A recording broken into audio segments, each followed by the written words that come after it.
7/7 by Peter Lamb. Chapter 1. The morning of July 7th, 2005. It was a Thursday morning in London. July 7th, 2005. The city was waking up like any other summer weekday, commuters pouring into tube stations, buses loading up on high street corners, office lights flickering on across the city. At 8 a.m, traffic on the London Underground was already dense. Thousands of people were on their way to work, school, or appointments. The Piccadilly line, the Circle line, and the Metropolitan line were all running on time. At Luton railway station, 4 young men, Mohammed Sadiq Khan, Shehzad Tanweer, Hasib Hussain, and Jermaine Lindsay, boarded a train to King's Cross Thameslink. Each of them carried a rucksack packed with explosives. They blended in with the morning crowd. Surveillance footage later showed them smiling and appearing calm as they entered the station. To other passengers, they looked like any other group of travellers.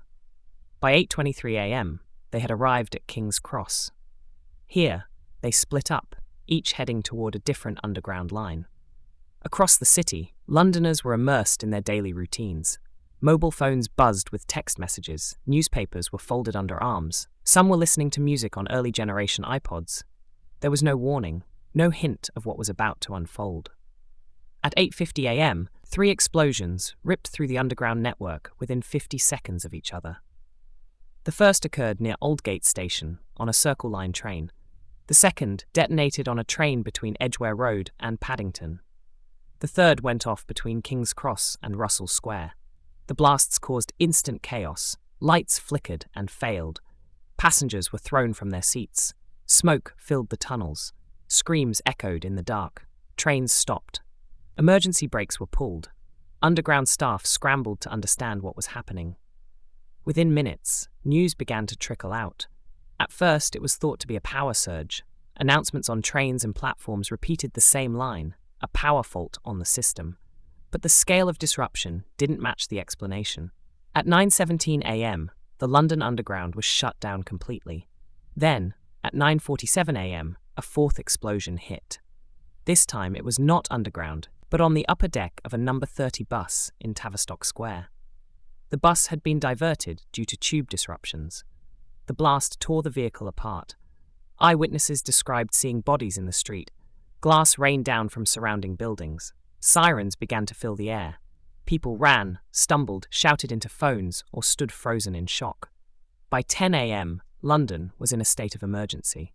Rumours of more bombs spread across social media and early news websites. All public transport was shut down. Roads were gridlocked. Helicopters hovered above the city. But for thousands underground, the chaos was still unfolding in darkness. In smoke-filled carriages, passengers tried to reach the injured, administer first aid, and find exits. Emergency crews had difficulty accessing the tunnels. The phone network was overwhelmed. Confusion reigned. Above ground, hospitals activated major incident protocols. Ambulances raced toward multiple locations. Police began cordoning off entire streets. Volunteers emerged to help direct traffic and aid victims. The BBC cut into regular programming to begin rolling news coverage. The scale of the attacks was not yet clear. But London knew, within an hour of the first blast, that it had been deliberately targeted, and the day was only beginning. Chapter 2. The Attacks. The attacks on the London transport system were the first suicide bombings on British soil. They were carried out with precision and coordination, designed to hit the heart of the city during its busiest hour. At 8:50 a.m, the first bomb exploded aboard a Circle Line train, travelling between Liverpool Street and Aldgate. The device was detonated by Mohammed Sadiq Khan. The blast killed 7 people instantly and injured over 100 more. Almost simultaneously, Shehzad Tanweer triggered his device on another Circle Line train, this one between Edgware Road and Paddington. The blast ripped through the carriage, killing 6 people in addition to the bomber. The explosion damaged 2 other trains passing nearby. The third bomb, planted by Jermaine Lindsay, detonated on a Piccadilly line train travelling between King's Cross and Russell Square. It was the most deadly of the 3 initial blasts. 26 passengers were killed and over 300 were injured. The train was deep underground, making rescue operations extremely difficult.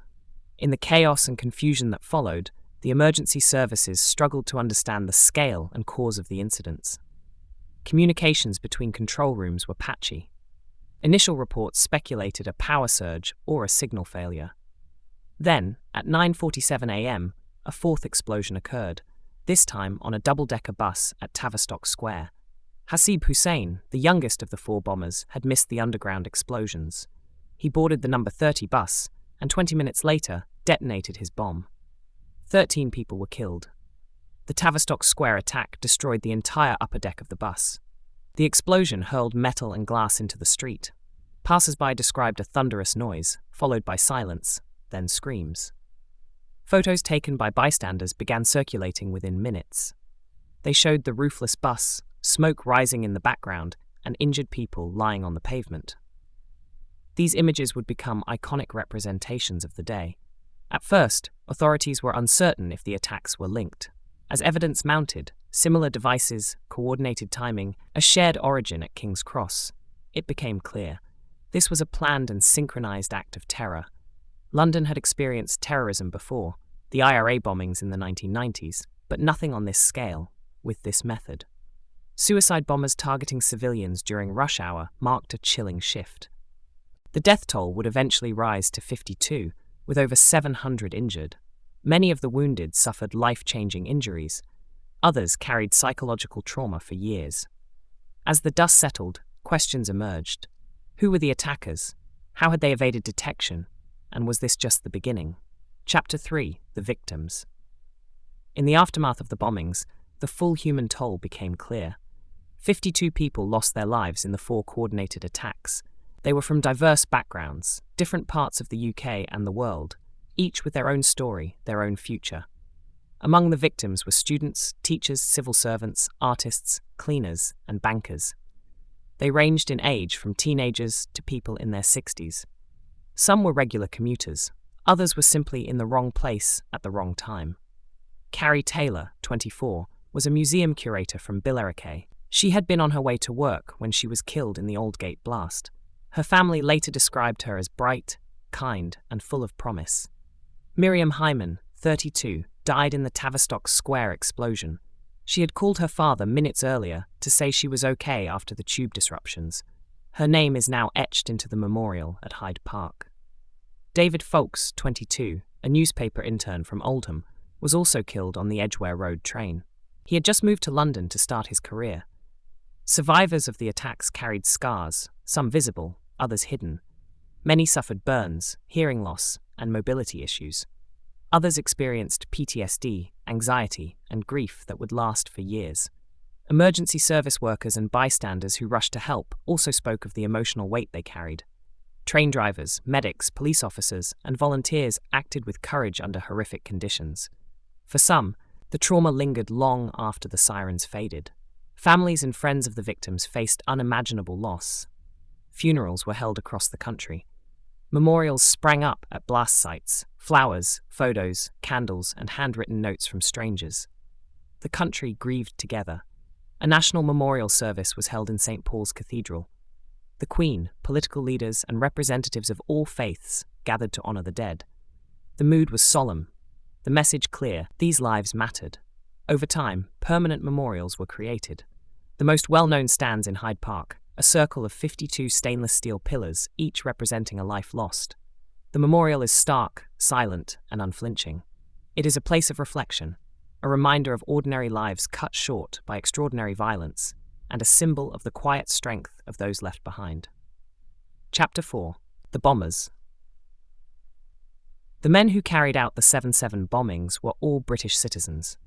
They were born and raised in the UK. 3 were of Pakistani descent, and 1 was Jamaican-born but moved to Britain as a child.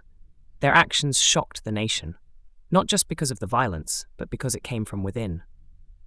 Muhammad Sadiq Khan was 30 years old. He was considered a respected member of his community in Beeston, Leeds. A teaching assistant, husband, and father, Khan had no serious criminal record. But beneath the surface, he had become radicalized. Over several years, he moved from community activism to extremist ideology. Shehzad Tanweer, 22, was also from Leeds. He studied sports science at university and worked at his father's fish and chip shop. Friends described him as polite and sociable. But like Khan, he began spending time with radical groups. He traveled to Pakistan in 2004, where he is believed to have received ideological training. Hasib Hussain, 18, was the youngest of the group. He had recently completed his studies and was looking for work. He grew up in Holbeck, Leeds. Those who knew him saw no warning signs of violent extremism. He was recruited by Khan and Tanweer, who acted as mentors. Jermaine Lindsay, 19, was born in Jamaica and raised in Huddersfield. He converted to Islam as a teenager. By the time of the attacks, he had embraced an extremist worldview. He was married to a British woman, who later became a controversial figure for her own radical views. The four men met regularly in secret. They recorded martyrdom videos before the attacks, in which they justified their actions by referencing British foreign policy in Iraq and Afghanistan. The language echoed known jihadist rhetoric. In 2004 and 2005, the group made trips to Pakistan. It is believed they attended militant training camps, where they learned bomb-making techniques and were further radicalized. In the weeks leading up to July 7th, they finalized their plans. They rented a car. They prepared the explosives, homemade devices based on hydrogen peroxide and flour, packed into rucksacks. On the morning of the attack, they left Leeds at dawn. CCTV footage shows them arriving at Luton Station, heading toward London. There are no signs of hesitation, no visible emotion, just four young men walking toward infamy. Their actions would claim 52 lives and injure hundreds more. They would change the UK forever, and they would force a reckoning about homegrown extremism, radicalization, and the limits of community awareness. Chapter 5: Emergency Response and Chaos. The emergency response on July 7 was fast, brave, and tested beyond anything London had seen in decades. But it was also overwhelmed. At 8:51 a.m., just 1 minute after the first explosions, the first 999 calls started coming in. People described blasts, smoke, and screaming from inside the underground. London Ambulance Service, the British Transport Police, and the London Fire Brigade all began dispatching teams. Initial confusion slowed coordination. The assumption of a power surge meant early responses lacked urgency. Crews were told to expect technical faults, not multiple mass casualty events. Once the scale became clear, the response escalated rapidly. The London Ambulance Service declared a major incident. Hospitals across the city went into emergency mode. King's College Hospital, University College Hospital, and St Mary's were among the first to receive casualties. Access to the blast sites was difficult. Emergency workers had to descend deep into the tunnels carrying stretchers, oxygen, and medical gear. They faced heat, darkness, dust, and danger from damaged infrastructure. Firefighters broke through twisted train doors. Paramedics triaged victims in narrow train corridors. Police officers worked alongside civilians to carry the injured toward exits. Above ground, roads became choked with traffic. Buses stopped, tube stations closed. Mobile phone networks became saturated, making communication unreliable. Helicopters hovered, and sirens filled the air. At Tavistock Square, the scene was even more chaotic. The bus explosion had blown out windows from nearby buildings. People rushed forward to help, risking their safety. Some tore off clothing to use as bandages. Others cradled the injured and tried to comfort the dying. Doctors and nurses who happened to be nearby joined the effort. Offices and hotels opened their doors to survivors. Blood was everywhere. The street resembled a war zone. Volunteers played a critical role. People offered rides to strangers. Taxi drivers shuttled people across the city for free. Religious centres opened as shelters. Londoners helped each other. By late morning, Gold Command, the police's top-level crisis team, was fully operational. Cobra, the UK government's emergency committee, met in Whitehall. Prime Minister Tony Blair, attending the G8 summit in Scotland, was informed immediately and returned to London. Information remained fragmented. With the entire transport network down, officials struggled to map events in real time. The BBC and Sky News provided updates, but details were often incorrect or unverified. Despite the chaos, first responders performed heroically. Many ignored protocol to act faster. Some returned to the tunnels multiple times. Others stayed on duty well into the night. By evening, the wounded had been transported, the dead counted, and the blast sites secured. But the emotional shock across the capital would take far longer to process. Chapter 6: Investigation and Forensics. In the days following the bombings, London streets remained tense. Security presence increased, trains were patrolled, buses were checked. But behind the scenes, the investigation had already begun. The task: identify who was responsible, how they carried it out, and whether more attacks were imminent. Forensics teams moved quickly. The blast sites were sealed off and treated as crime scenes. At each location, officers collected residue, bomb fragments, and personal effects. Trains were photographed inch by inch. Every piece of evidence mattered. Analysis of the explosive materials pointed to homemade devices. Hydrogen peroxide mixed with organic material, simple, deadly, and easy to transport. The bombs were housed in rucksacks and triggered manually. The breakthrough came with CCTV footage from King's Cross Thameslink. It showed 4 men arriving together, each carrying large backpacks.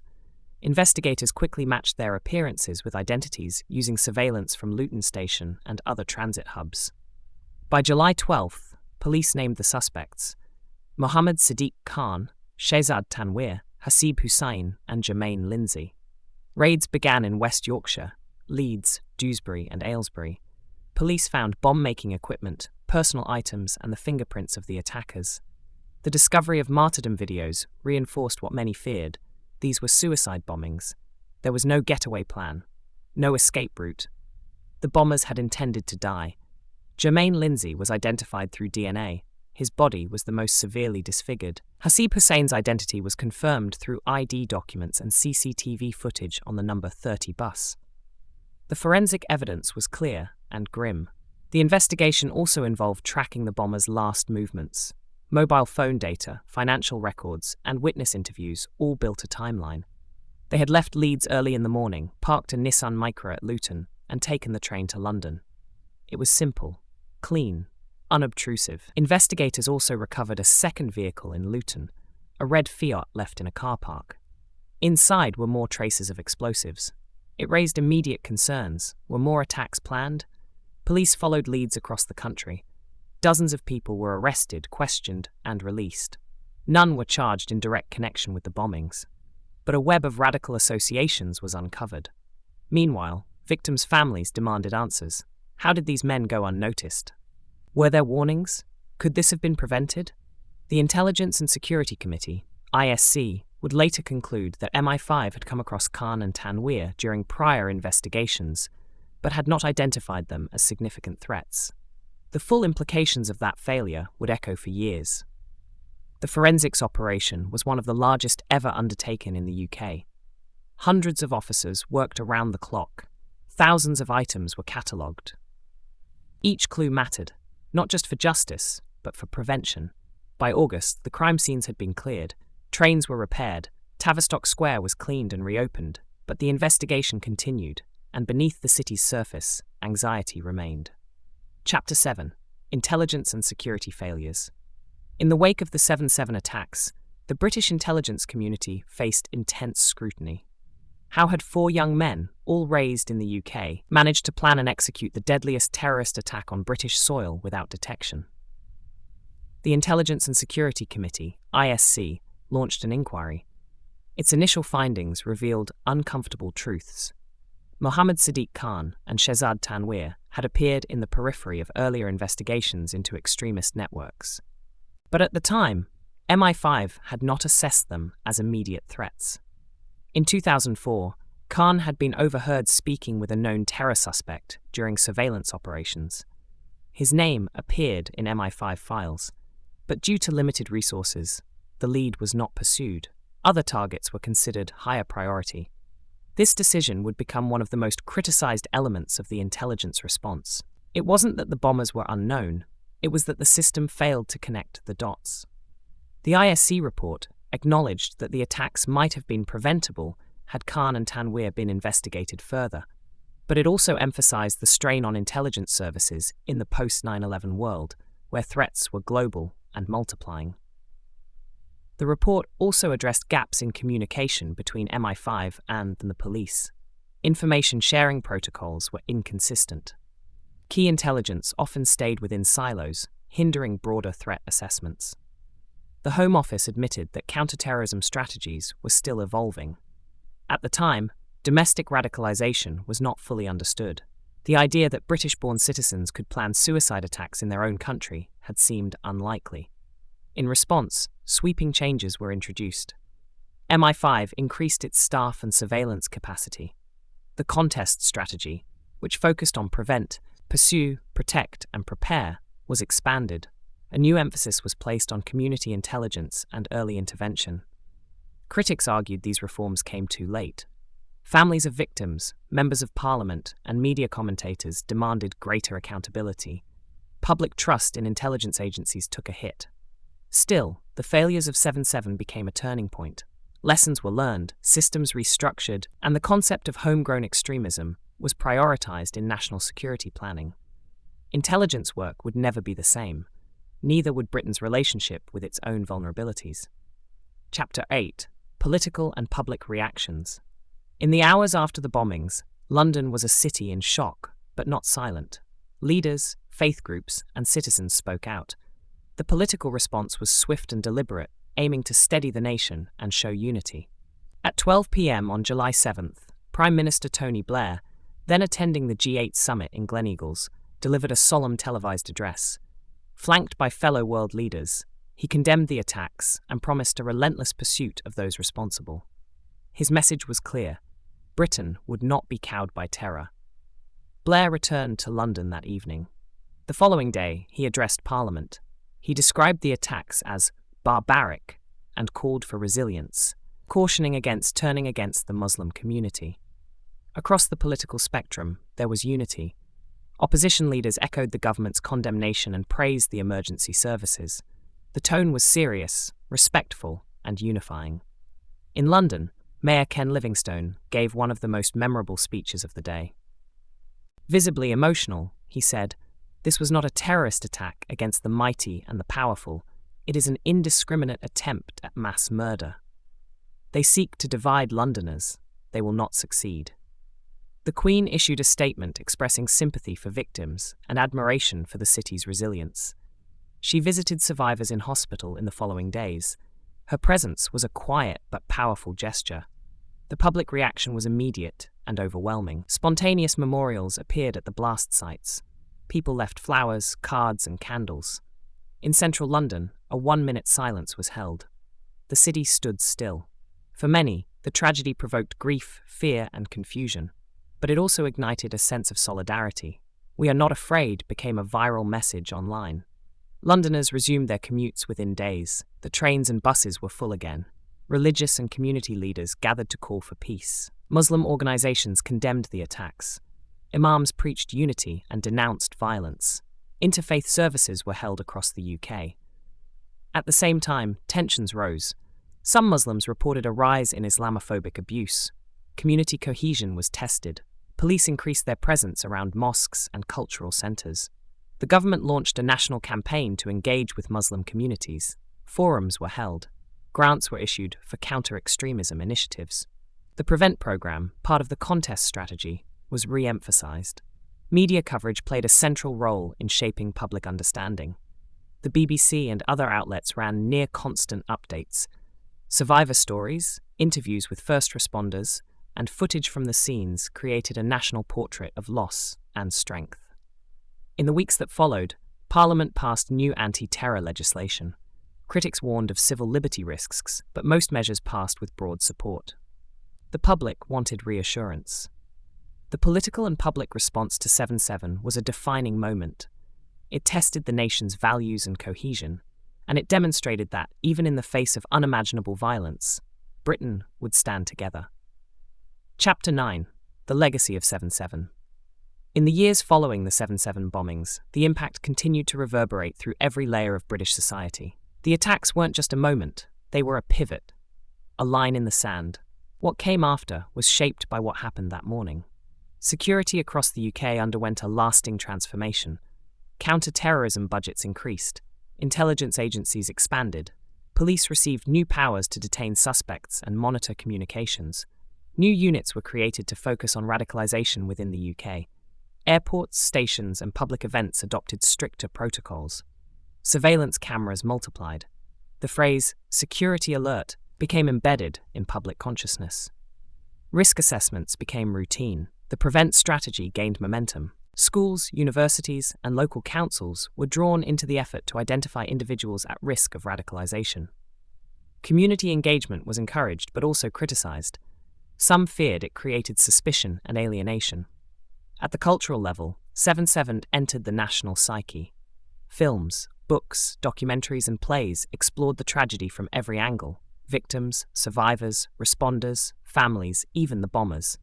These stories helped people make sense of what had happened. They gave voice to grief and resilience. Education about extremism became a more prominent part of civic discourse. Workshops and training programs were introduced across sectors. Faith groups collaborated on anti-radicalization campaigns. A clearer public understanding of homegrown terrorism began to take shape. For survivors and bereaved families, the legacy was personal and constant. Many became advocates for peace, support, and remembrance. Some campaigned for better mental health services. Others dedicated themselves to charitable causes in memory of loved ones. The Hyde Park Memorial, unveiled in 2009, became a focal point. Every year on the anniversary of the attacks, families, officials, and citizens gather there. The silence is broken only by the reading of names and the toll of memory. Politically, 7/7 hardened attitudes toward terrorism. It also accelerated discussions about integration, identity, and extremism within British society. These conversations were often fraught but necessary. There were also uncomfortable echoes in later events: the 2017 Manchester Arena bombing, the Westminster and London Bridge attacks, and others. Each time, the memory of 7/7 returned, a reminder of where the modern phase of domestic terrorism began in the UK. But the legacy is not only one of fear, it is also one of resilience. London endured. The people endured. Communities came together, even as they were tested. Out of tragedy came solidarity. The legacy of 7/7 is still unfolding. It lives in the questions we ask about safety, freedom, trust, and belonging. It lives in the survivors, in the memories of those lost, and in a nation determined to remember and to learn. Chapter 10: Conspiracy Theories and Public Misinformation. In the aftermath of the 7/7 bombings, as with many major tragedies, conspiracy theories began to circulate. Despite the overwhelming forensic, surveillance, and testimonial evidence, alternative narratives emerged online and in certain fringe circles. Some claimed the attacks were staged or allowed to happen by the government as a false flag operation, part of a strategy to justify foreign wars or curtail civil liberties. Others argued that the official narrative did not add up, citing timing discrepancies, CCTV gaps, or perceived inconsistencies in witness reports. These claims were amplified by internet forums, self-published videos, and conspiracy-themed documentaries. Some gained traction, particularly among those distrustful of government or media. The BBC and other outlets produced rebuttals. Investigative journalists and experts dismantled many of the claims with verified evidence. The Independent Police Complaints Commission and the ISC published detailed reports addressing key questions and presenting a clear, factual timeline. Yet, as seen with other global events, from 9/11 to COVID-19, misinformation proved stubborn. Once a conspiracy theory takes hold, it often persists despite counter-evidence. The persistence of 7/7 conspiracies highlights broader issues: public mistrust in institutions, the power of digital platforms to spread falsehoods, and the difficulty of maintaining a shared version of truth in a fragmented media landscape. For survivors and families of victims, these theories added pain. Many spoke out, asking that their grief not be used to support unfounded speculation. They emphasized the need to respect facts and remember those who were lost. Educators, journalists, and counter-extremism professionals now cite 7/7 as a case study, not just in terrorism, but in how truth can be manipulated. It underlines the importance of critical thinking, media literacy, and responsible journalism. While it is necessary in any democracy to question power and demand transparency, there is a line between scrutiny and distortion. The events of 7/7 were real. The lives lost were real. The evidence is comprehensive and conclusive. Honoring the truth honors the victims. And in an age of disinformation, protecting that truth is more important than ever. Epilogue. On July 7, 2005, 52 lives were taken, hundreds more were wounded, and a nation was forever changed. The bombings struck at the heart of daily life, in the tunnels and on the roads used by millions. It was an act of terror designed to divide, to shock, and to break the ordinary rhythm of the city. But what followed was not collapse, it was resolve. London, and the UK more broadly, responded with courage, compassion, and unity. Emergency workers risked everything. Strangers helped one another. Communities stood together. The story of 7/7 is not just one of tragedy. It is also a story of how people endure, how families rebuild, how societies learn, adapt, and resist hate. In the years since, the names of the victims have been read aloud at memorials. Their stories have been told in classrooms, films, and books. Their absence is still felt, but their memory is guarded with dignity. There are no simple answers to the questions 7/7 raised. About security, about extremism, about belonging. But asking those questions matters. Facing the complexity matters. So does remembering.